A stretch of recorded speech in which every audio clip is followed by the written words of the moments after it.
Hello everyone, আসসালামু আলাইকুম। সকলকে ফাতিমা 360 অফিসিয়াল চ্যানেলে স্বাগত জানাই।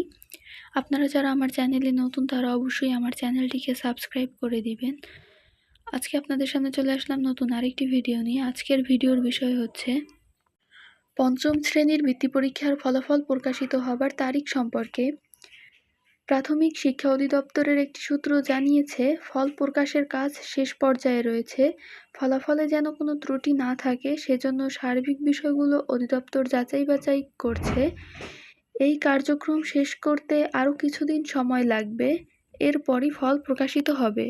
এছাড়াও অধিদপ্তরের এক কর্মকর্তা বলেন, প্রাথমিক শিক্ষার্থীদের গোল্ড কাপ, ক্রীড়া সাংস্কৃতিক প্রতিযোগিতা, শিক্ষা পদকসহ নানা কাজ নিয়ে অধিদপ্তরের কর্মকর্তারা ব্যস্ত রয়েছেন।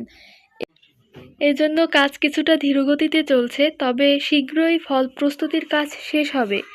এরপর প্রাথমিক ও গণশিক্ষা মন্ত্রণালয়ের অনুমোদন সাপেক্ষে ফল প্রকাশ করা হবে। তো এই ছিল আজকের ভিডিওটি ভালো লাগলে অবশ্যই ভিডিওটিতে একটি লাইক দিবেন এবং আমার চ্যানেলটি সাবস্ক্রাইব করে আমার সাথেই থাকবেন। ধন্যবাদ সবাইকে।